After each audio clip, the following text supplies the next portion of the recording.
helps to start early.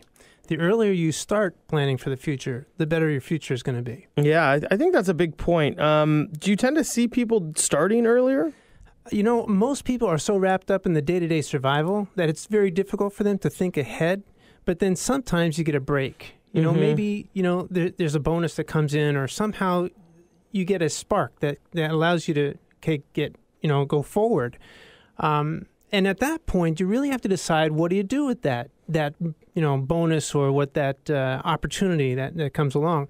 So having your goals in mind is really an important thing. So, for example, one of the things you want to look at is, if you have money come in, you want to think, okay, what's your balance sheet looking like? Do you have debt that should be paid off so you can free up income?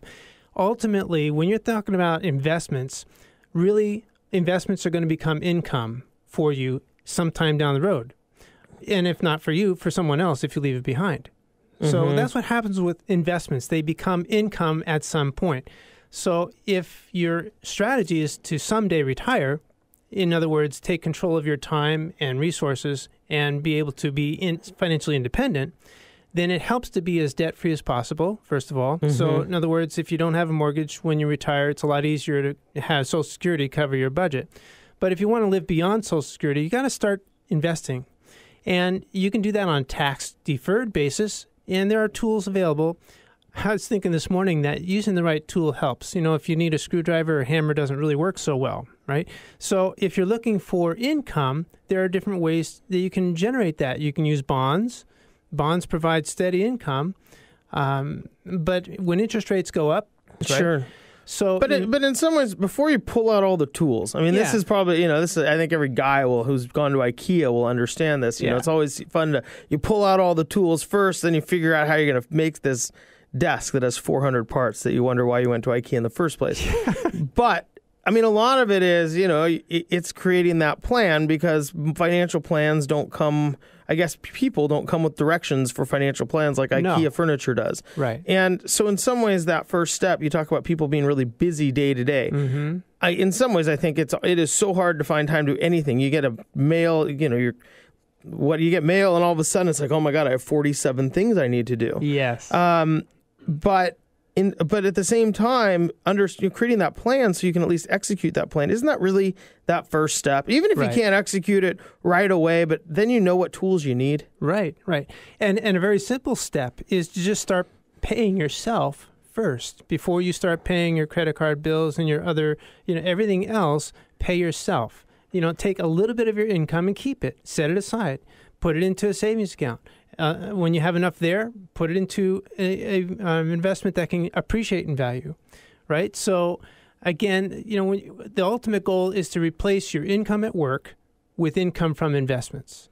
And a very effective tool, if you're concerned about lifetime income later on, is annuity. An annuity can provide guaranteed lifetime income. No other tool can do that for you. You can generate income from, like I say, bonds or dividend-paying stocks. There are other ways that you can generate income down the road. And even before you get to retirement, you might need a chunk of money to replace a car, fix the roof, do other things. Major expenses and planned expenses come up, taking a trip, whatever. So having special accounts for those goals is important. Knowing when you need those goals and having that account available at that time is good. Sometimes the tools that you use might have surrender charges or other fees that you got to be careful of. You got to plan, using the right tool at the right time for the right purpose is key. Again, the hammer and screwdriver issue. Right. Do you tend to see people get overzealous with the tools, and I'm going to buy this stock and I'm going to do this bond, and they start playing around with all the tools without, I suppose, trying to build the house? They're just kind of hammering nails into wood. Right, and you can focus on this door or window when you really need to keep the house in focus. Okay, this is where we're going. And sometimes you can get lost in a particular stock, I've seen people get it consumes their life. They've got this program where they can trade stocks and so forth, and watch the values and buy, sell and whatnot. And then they're thinking about that and only that, day and night. That's not good either. So using a program that or an advisor who can help you put the pieces together. It's not just how do you pile money up either. It's how do you own a particular investment. In other words, do you have joint ownership? Do you have a beneficiary arrangement on there? In case a disaster happens, is it going to go through probate? So how you own an account is important as well. So what you own, why it's used, how it's used, when you access it. Are you controlling income taxes as you go? These are all issues that kind of come together when you're putting together a plan that involves different tools, and you're using different tools for the general purpose of financial success. Ultimate goal is financial independence. And so when you put all these tools together, a lot of this, you may start with a certain set of tools. Financial tools. We're speaking pretty metaphorically at this point in time. People probably think we're building a house here. But you start with these financial tools, right? Yeah. But the tools will change. You're going to use different things as time goes on. Right. I think one of the biggest hurdles for people to maybe get started is, you talk about how busy people are day to day. And some people probably think that managing their financial plan could be a day-to-day activity. Not necessarily. And I agree with you, but I'm saying, but do you think people that get over involved sometimes and are like, gosh, well, once I get started, it's going to take a lot of work? Right. Yeah, it can seem overwhelming, but again, if you put into action a strategy that this is the purpose for this tool, this is what I'm trying to accomplish with it, and then as life goes by, you implement those tools. When you have a strategy, it's a lot easier to not feel as overwhelmed. When you don't know where you're going or how to get there, it's very overwhelming. So having an idea of what your goals are, what are your needs, what is this, the timing of when you need money, how much do you need at that time, having a strategy based on what's going on in your life is really the key to the whole program. So how do you help somebody create that strategy to their whole life? I mean, it sounds very, I don't know, esoteric in some ways. Sure. A strategy for your life. Well, the first thing that I start with is, okay, what are the upcoming planned major expenses? When is the next time you're going to need to replace your car? That's a huge expense. Are you going to do it? I just found that out. It is not cheap to replace a car. Right. And if you're making that payment to yourself and then accumulate the cash and then pay cash for the vehicle, okay, that's a lot better than paying interest on top of what you thought was a good price, because then you're not paying a good price anymore, right? You want interest to work for you, not against you.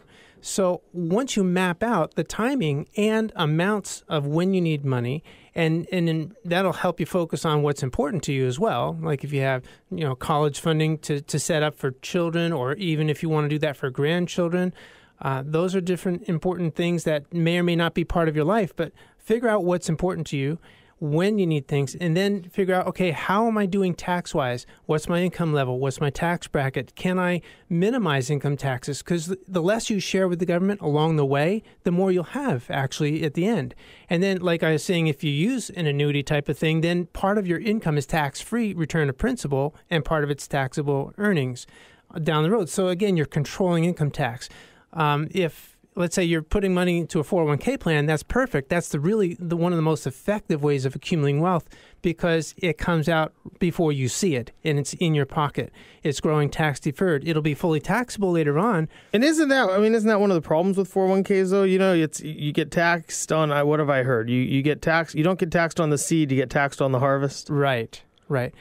Well, that's true. And that's why alongside of that, I like to have people accumulate money also in a Roth IRA. So that way down the road, as that grows, you'll have access to tax-free money as well as taxable money. And then it puts you in control of planning, taking care of those planned major expenses in retirement, but you control the income tax. See, so a combination, again, of the right tools and long-term planning helps. I talked a little about persistence at the beginning, and the tax laws are always changing. True. I suppose the investments you can buy or sell are always changing. How often are you working with somebody throughout the course of a year or 10, to help them, I guess, stay on track? Yeah. I just had a review with a client that because of their estate planning documents, what happened was they have all the trusts set up and everything, but then the tax law changed at the end of the last year, which allows a $5,250,000 exemption for each spouse. Now, all of a sudden, the things that in their existing estate documents is going to take all of the money and put it into a family trust instead of a surviving spouse trust. So the surviving spouse has no money. Okay, and that's just because the tax law has changed.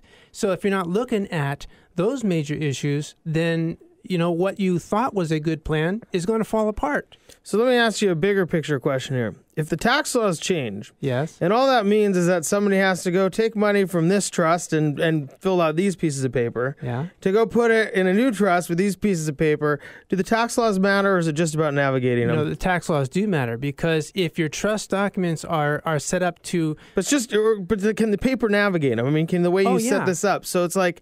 If you're on track, the tax laws maybe won't affect you as much as you think if you have the right people in place to help you navigate through them. That's true, because had I not mentioned it, the clients would not have been aware of that. So working with an advisor who is aware of those things and can help you navigate along the way can be very, very helpful. Yeah, and so how do people verify if they are currently in the right position, whether it's investments, whether it's stocks or bonds, whether it's annuities, whether their money is allocated into the right trusts or things of that nature? How does somebody verify that if they've been kind of going along and maybe playing with the tools rather than building the house? Sure.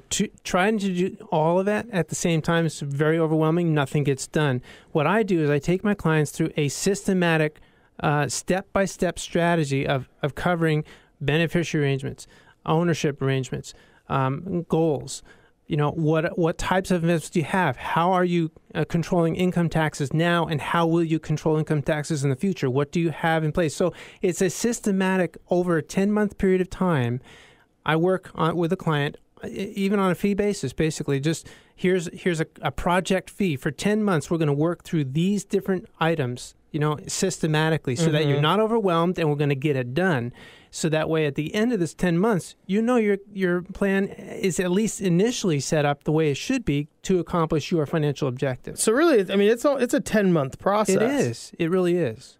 And because if you try to do everything at once, I've mentioned one time before, take a vacation that you thought you were going to take and use that time and resource to go through these types of issues, because then you've got the peace of mind to know that you're going to be okay. Sure.